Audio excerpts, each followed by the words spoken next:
Where is it that we classify you, Jay? You're one of those guys that's just everywhere playing everything. Yeah, I was brought up that there's only two kinds of music. You know, there's good music and not so good music, and I try to play the former and avoid the latter if possible.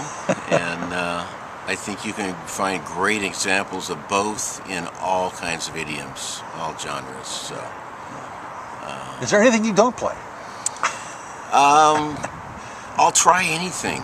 You know, they call me Portland's most promiscuous musician. You know. Who calls you that? In terms of genre hopping. I see. So this current band is a very interesting one. How long has Soulmates been together? I think a couple of years now. I'd have to check the calendar, but off and on, you know, maybe not that we've really gotten serious yet, but just started kind of as an off-night project and turned into just sort of a labor of soul or a labor of love, and we've just kind of finding a groove. Seems to be on pretty much these days, doesn't it? Yeah, we're having a good time with it. Yeah. So is it the same three from the very beginning? Pretty much. This is kind of the nucleus of the Mates here. What was it that drew you guys together? Well, I've had you know, a series of these kind of brain hallucinations through the years. And, you know, Martin Luther King said, "I have a dream." You know, well, I have a vision. You know, us musician knucklehead types kind of dream in auditory terms, and so a lot of us have had these sounds kind of creeping and crawling around our craniums in search of an outlet. And Soulmates sort of expresses an attempt to kind of capture one of those sounds. The sound that you grew up with? Somewhat, yeah. I've got so many different influences, and I'm learning and adding to that arsenal all the time and changing things around. So it causes that one lone brain cell up there to work overtime, you know. Awfully lonely. Do you come from a musical home? I don't. I'm sort of the black sheep of the family. I'm the only one on either side of the family as far back as you can see that had anything to do with music, and there was no music in my house. I had to... So how did you find it? Well, literally the only music in my house was what we got off television and movie theme songs, whatever came over the television, because there was nothing else going on. And so I literally kind of learned by developing my ear to learn these television theme songs. And you really had to be good, because you had one shot at it. It's not like today there's a morass of books and DVDs and study programs and 10-credit courses. There was nothing then, and there was no one around that was able or willing to share anything, and certainly no kind of media, platforms for that. So you had one shot at this baby. If you wanted to learn, the theme from Get Smart or Star Trek or whatever the television show du jour was, you had one shot opportunity to figure it out as it came on, and then it was gone for another week. You had to wait another 7 days to have another shot at those few notes that you were trying to. And you picked those up on the guitar? I tried.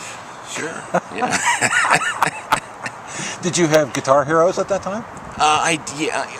Unknowingly, yes. I had one very huge one, because especially as multi-track recording kind of crept into the television and movie theme business, is like you got had all these wild sounds and electric guitar sounds, and interesting kind of palette of colors and sounds and vibes that weren't really happening before. And so as a kid, you had this vision that you were being accosted by an army of guitars from Mars or something, because there was all these multiple tracks, a whole bunch of stuff, and you just had it was really overwhelming, Yeah. It was a huge revelation, conversely, to find out that there were real human beings playing real guitars, but electric guitars that were modified and processed with some different sounds in the studio. And moreover, to find it was primarily one guy in the name of Howard Roberts. Howard, the most recorded guitarist in history, and that he was a real person, not a Martian, and that he was someone you could meet, and actually I got to study with him and became sort of a protege of his later on. Yeah. So you play with the symphony. Yeah, I'll be playing again with them, I think. What will you be doing? I think this is a Gershwin special, which I did the Herbie's Gershwin, played with Herbie Hancock last year on his celebration, so that was a lot of fun. So this is this is a gentleman I'm not familiar with. He's another pianist. He's from New York or Boston. Yeah. And he's coming out and doing not strictly Gershwin, but a fair amount of it. Yeah. And so it'll be a Rhapsody in Blue. And perhaps Catfish Row. I haven't had a look at the music yet, so I don't know. It must be so amazing to be up there with all those, with that huge orchestra. The energy from that much organic musical energy from purely acoustic instruments is just so powerful and rich. I can't tell you what a rush it is. You are known for walking into the audience with your guitar and playing. Why do you do that? Well, I usually see if they drop any loose change or anything. Come on. I just feel, for me, performance, I feel like we're performance artists is what we are.